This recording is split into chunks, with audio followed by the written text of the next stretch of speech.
구독과 좋아요, 알람 설정 감사합니다. 그럼 이야기 시작하도록 하겠습니다.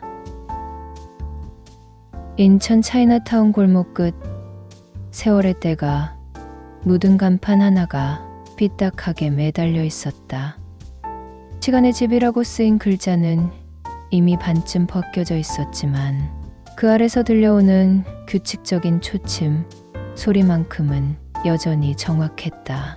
네, 시청자 여러분, 오늘도 설아 할머니의 시계 이야기 시간입니다. 최설아는 스마트폰 화면을 향해 능숙하게 인사했다. 68세의 나이에도 불구하고 그녀의 손놀림은 여전히 정교했다. 확대경을 끼고 포켓워치를 분해하는 모습이 화면에 또렷하게 잡혔다. 오늘 손님이 가져오신 이 포켓워치는 1960년대 제품으로 보이는데요. 아, 잠시만요. 설아의 눈썹이 살짝 찌푸려졌다. 뒷면에 무언가 끼어 있었다. 핀셋으로 조심스럽게 꺼낸 것은 누렇게 바랜 작은 쪽지였다. 이런 게 나오네요. 옛날에는 시계 안에 편지를 숨겨두는 경우가 종종 있었거든요. 속 댓글들이 빠르게 올라왔다. 뭐라고 써 있어요? 로맨틱하네.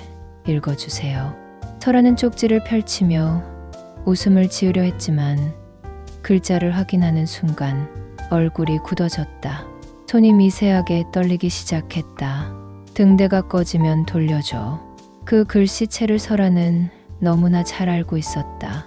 40년 전 폭풍우가 몰아치던 그날 밤 이후로 한 번도 보지 못했던 여동생의 필적이었다.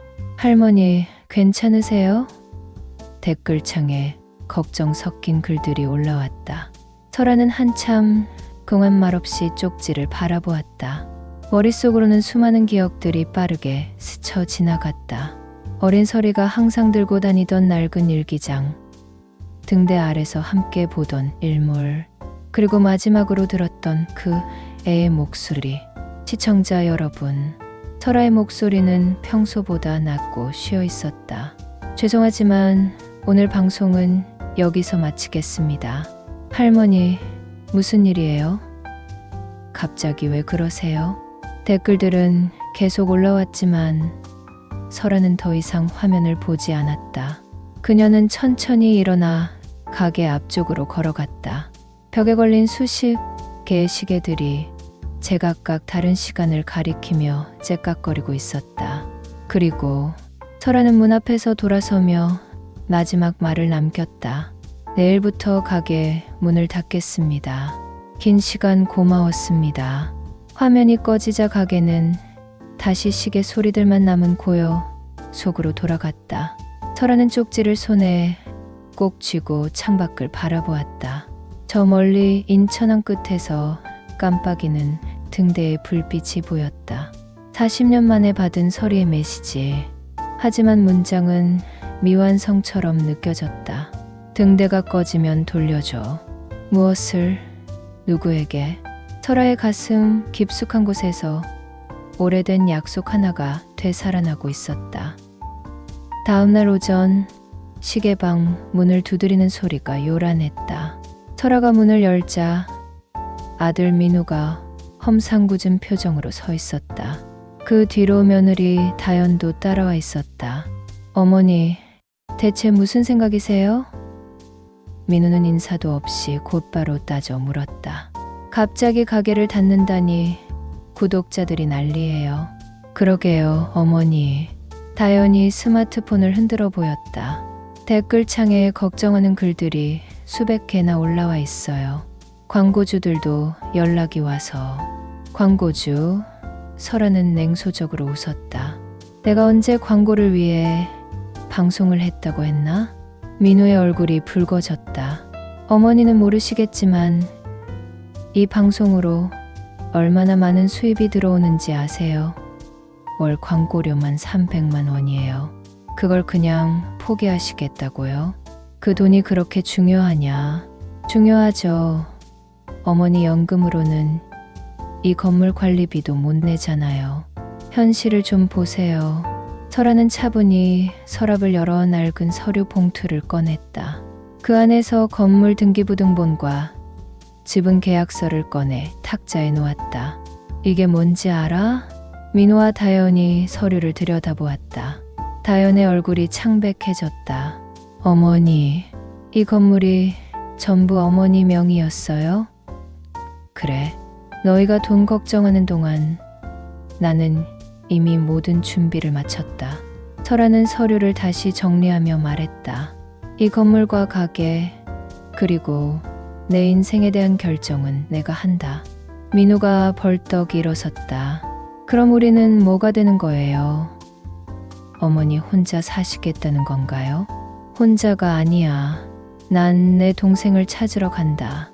동생, 다연이 어리둥절한 표정을 지었다. 설의 고모 말씀이세요. 그분은 40년 전에 죽었다고 시체도 못 찾은 채로 설아의 목소리에 날이 서 있었다. 너희는 모르는 일이야. 민호가 한숨을 크게 내쉬었다. 어머니, 제발 정신 차리세요. 설의 고모는 이미 오래전에 돌아가셨어요. 등대에서 사고가 났을 때. 사고? 설아가 냉랭하게 웃었다. 누가 그렇게 말했지? 경찰 해경. 아무도 그날 밤 진짜 무슨 일이 있었는지 모른다고. 그럼 어머니는 안다는 거예요? 설아는 대답하지 않고 어제 발견한 쪽지를 꺼내 보였다. 민호와 다연이 쪽지를 번갈아 보았다. 등대가 꺼지면 돌려줘. 이게 뭔 소리예요? 다연이 물었다. 설이가 쓴 거야. 그 애의 글씨체를 내가 모를 리 없어. 민호가 고개를 저었다. 어머니, 이건 그냥 우연의 일치일 수도 있어요. 누군가가 장난으로. 장난? 설아의 눈에 분노가 타올랐다. 내 동생이 마지막으로 남긴 메시지가 장난이라고? 가게 안에 무거운 침묵이 흘렀다. 벽에 걸린 시계들만 제각각의 리듬으로 시간을 알리고 있었다. 다연이 조심스럽게 입을 열었다. 그럼 등대에 가보시겠다는 건가요? 그래. 모든 답은 그곳에 있어. 위험해요, 어머니. 민호의 목소리에 절망감이 묻어났다. 그 등대는 관리도 제대로 안 되고 있다던데. 설아는 아들을 차갑게 바라보았다. 위험한 건 너희가 내 인생을 대신 살려고 하는 거야. 그녀는 서랍에서 오래된 열쇠 하나를 꺼내 손에 쥐었다. 오늘 밤 등대에 간다. 40년 동안 기다린 답을 찾으러. 민호와 다연의 얼굴에는 당황과 분노가 교차했다. 하지만 설아의 결의에 찬 눈빛 앞에서는 더 이상 말할 수 없었다. 오후 4시 설아는 인천항으로 향했다. 민호와 다연이 떠난 후 가게는 적막했지만 그녀의 마음은 오히려 평온했다. 40년 동안 묻어둔 진실과 마주할 시간이 드디어 온 것이다. 항구 근처에서 호떡을 파는 장미를 만났다. 70대 중반의 장미는 이 동네에서 50년째 장사를 하고 있는 산증인이었다. 설아야, 얼굴이 왜 그래? 무슨 일 있어? 장미가 호떡을 뒤집으며 물었다. 장미 언니, 등대 얘기 좀 물어볼게. 등대? 장미의 손이 잠시 멈췄다. 갑자기 등대는 왜? 관리인이 어떻게 됐다던데. 장미가 주변을 둘러보더니 목소리를 낮췄다. 2달 전에 갑자기 사라졌어. 김 씨라고 20년 넘게 그 일 해온 사람인데 어느 날 아침에 등대에서 안 나오더니 그 뒤론 연락이 안 된다더라고. 사라졌다고. 경찰도 와서 조사했는데 별다른 흔적이 없었대. 그냥 증발한 것처럼. 장미가 설아를 유심히 바라봤다. 너 혹시 그때 그 일 때문에 그러는 거야? 설이 일 말이야. 설아의 얼굴이 굳어졌다. 언니도 기억해. 기억하고 말고. 그때 나도 25이었는데 폭풍우가 그렇게 심했던 날은 처음이었어. 그런데 등대가 갑자기 꺼져버렸지 뭐야. 설아의 손목시계가 갑자기 빨라지기 시작했다. 분명 정확히 맞춰놨는데 어느새 10분이나 앞서 가고 있었다. 이상하네. 설아가 시계를 들여다보며 중얼거렸다. 뭐가? 아무것도 아니야. 설아는 시계를 다시 맞추며 말을 이었다. 그날 밤에 대해서 더 기억나는 거 없어? 장미가 호떡을 봉지에 담아주며 생각에 잠겼다. 글쎄, 그때 이상한 게 하나 있었어. 등대가 꺼지기 직전에 뭔가 신호 같은 게 깜빡거렸어. 모르스 부호 같은, 하지만 아무도 신경 안 쓰더라고. 신호. 마치 누군가 뭔가를 전하려는 것 같았는데 장미가 갑자기 입을 다물었다. 근데 설아야, 너 설마 등대에 가려는 거 아니지? 설아는 대답 대신 포켓 워치를 꺼내 확인했다. 그런데 이상했다. 초침이 거꾸로 돌고 있었다. 시계침들이 제멋대로 움직이며 마치 시간 자체가 혼란에 빠진 것 같았다. 언니, 나 먼저 가볼게. 야, 설아. 장미가 소리쳤지만 설아는 이미 발걸음을 재촉하고 있었다. 항구를 벗어나 등대로 향하는 길목에서 설아는 걸음을 멈췄다. 기억이 물밀듯이 밀려왔다. 40년 전 그날 밤 설이가 마지막으로 한 말. 언니, 나 등대에 가봐야겠어. 뭔가 이상해. 폭풍우가 몰아치는데 무슨 소리야? 위험해. 등대지기 아저씨가 연락이 안 돼. 불빛도 깜빡거리고 혹시 무슨 일이 있을지도 몰라. 그것이 설이와 나눈 마지막 대화였다. 그 후 설이는 등대로 향했고 다시는 돌아오지 않았다. 설아는 손목시계를 다시 확인했다. 여전히 앞서가고 있었고 포켓 워치의 초침은 거꾸로 돌고 있었다. 마치 시간이 그날 밤으로 돌아가려는 것처럼. 등대가 꺼지면 돌려줘. 설이의 메시지가 다시 머릿속에 떠올랐다. 하지만 문장은 여전히 미완성이었다. 무엇을 돌려주라는 것일까? 그리고 누구에게? 설아는 포켓 워치를 꽉 쥐고 등대 방향을 바라봤다. 저 멀리 회색 건물이 바다를 향해 우뚝 서 있었다. 마치 40년 전 그날 밤의 비밀을 간직한 채로 그녀의 직감이 말하고 있었다. 모든 답은 그곳에 있다고. 설이라 남긴 메시지의 나머지 반쪽도 그날 밤 진짜 무슨 일이 일어났는지도. 설아는 깊은 숨을 들이쉬고 등대를 향해 걷기 시작했다. 손목의 시계는 여전히 제멋대로 흘러가고 있었다. 밤 9시 인천항 전체가 갑작스럽게 정전에 빠졌다. 가로등도 건물의 네온 사인도 심지어 대들의 불빛까지 모두 꺼져버렸다. 그런데 이상하게도 저 멀리 등대만은 홀로 깜빡이며 살아있었다. 설아는 손전등과 함께 낡은 가방에 등대 열쇠와 오래된 지도를 챙겨 넣었다. 포켓 워치는 여전히 거꾸로 돌고 있었고 손목시계는 계속해서 앞서가고 있었다. 휴대폰이 울렸다. 민우였다. 어머니, 지금 정전인데 괜찮으세요? 괜찮다. 혹시 지금 나가시려는 거 아니죠? 정전의 밤에 위험해요. 설아는 대답하지 않고 가방을 메었다. 어머니, 대답해 주세요. 나는 간다. 어디로요? 내가 알 필요 없다. 전화를 끊으려는 순간 다연의 목소리가 들렸다. 어머니, 잠시만요. 제가 인터넷으로 찾아본 건데. 다연이 급한 목소리로 말했다. 그 등대 흉가로 유명해요.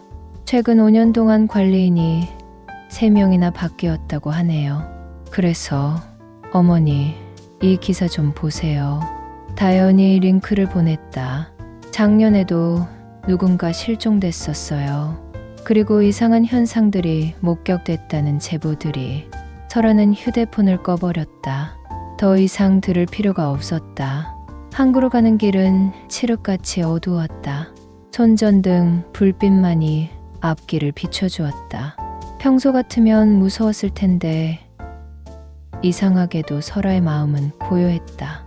마치 오랫동안 기다려왔던 약속 장소로 가는 기분이었다. 등대 입구에 도착하자 예상과 달리 문이 살짝 열려 있었다. 오래된 철문이 바람에 삐걱거리며 움직이고 있었다. 정전 상황에서도 등대만은 규칙적으로 불빛을 내뿜고 있었다. 설아는 가방에서 열쇠를 꺼냈다. 40년 전 설이가 몰래 복사해서 준 등대 열쇠였다. 그때 설이는 말했었다. 언니, 혹시 나에게 무슨 일이 생기면 이 열쇠를 써. 무슨 소리야? 너한테 무슨 일이 생겨. 그냥 혹시 모르잖아. 그때는 단순한 농담으로 들렸었다. 하지만 지금 생각해보니 설이는 이미 무언가를 예감하고 있었던 것 같았다. 철문을 밀고 들어서자 등대 내부는 생각보다 조용했다. 나선형 계단이 위로 올라가고 있었고 벽면에는 오래된 해도들과 등대 관리 일지들이 걸려 있었다. 그런데 이상했다. 한 걸음 한 걸음 올라갈 때마다 포켓 워치의 째깍거리는 소리가 점점 커졌다. 마치 등대 전체가 거대한 시계처럼 느껴졌다. 설아는 2층 관리실 문 앞에서 멈췄다. 문 틈새로 희미한 불빛이 새어나오고 있었다. 누군가 있는 걸까? 조심스럽게 문을 열자 작은 사무실이 나타났다. 책상 위에는 컵라면, 용기와 반쯤 읽힌 신문이 놓여 있었다. 실종된 관리인의 흔적이었다. 그런데 책상 서랍이 반쯤 열려 있었다. 설아는 손전등으로 비춰보며 서랍을 열어봤다. 그 안에는 낡은 일기장이 하나 들어 있었다. 그리고 그 일기장 위에는 익숙한 필체로 쓰인 쪽지가 붙어 있었다. 서리의 글씨였다. 하지만 이번엔 다른 내용이었다. 마치 40년 전에 쓴 것처럼 보이는 그 쪽지에는 이렇게 적혀 있었다. 언니, 여기서 기다리고 있을게. 시계가 멈추면 모든 게 시작돼. 설아의 손이 떨렸다. 손목 시계를 확인해 보니 초침이 점점 느려지고 있었다. 포켓 워치의 거꾸로 도는 초침도 마찬가지였다.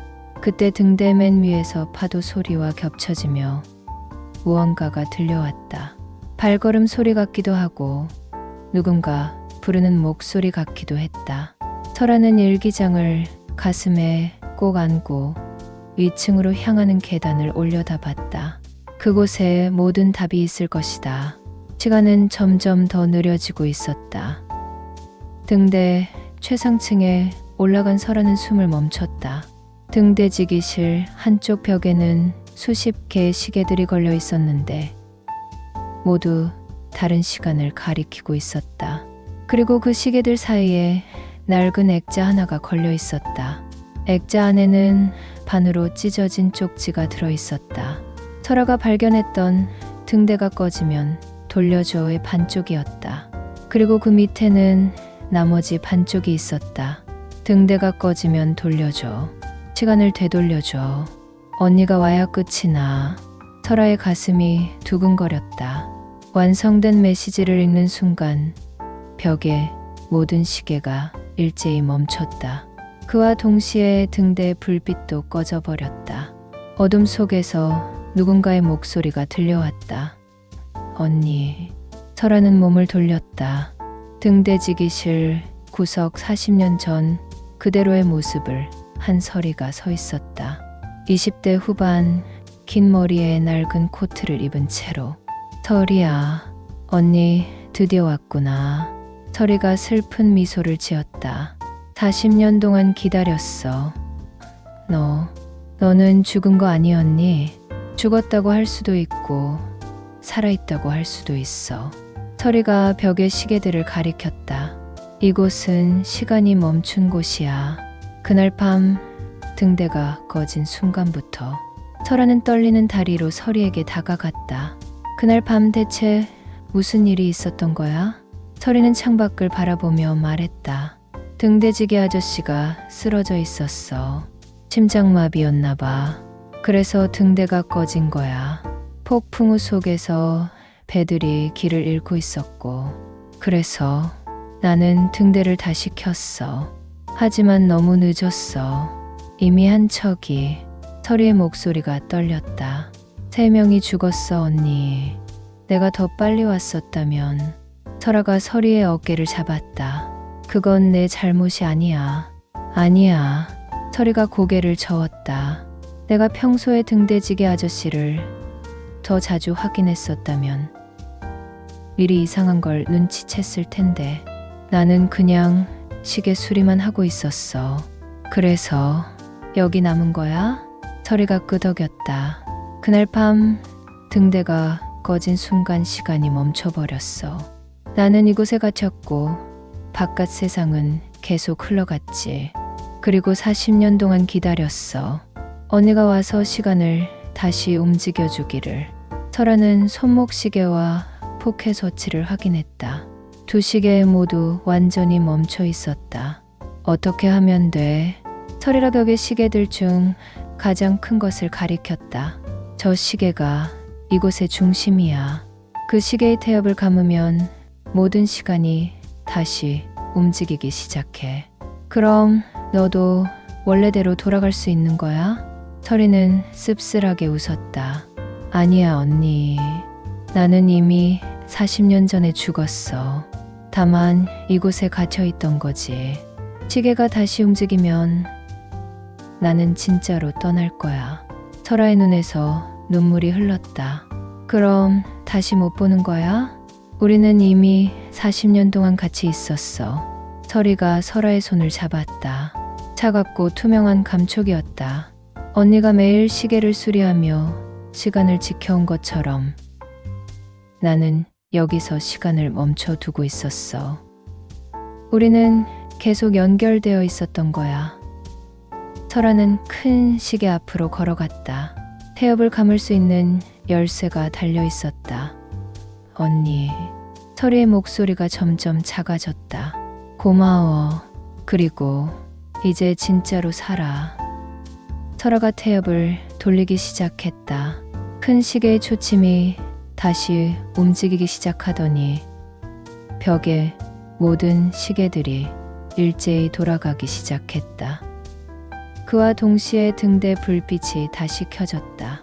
밝은 빛이 바다를 향해 뻗어나갔다. 설이의 모습이 점점 희미해졌다.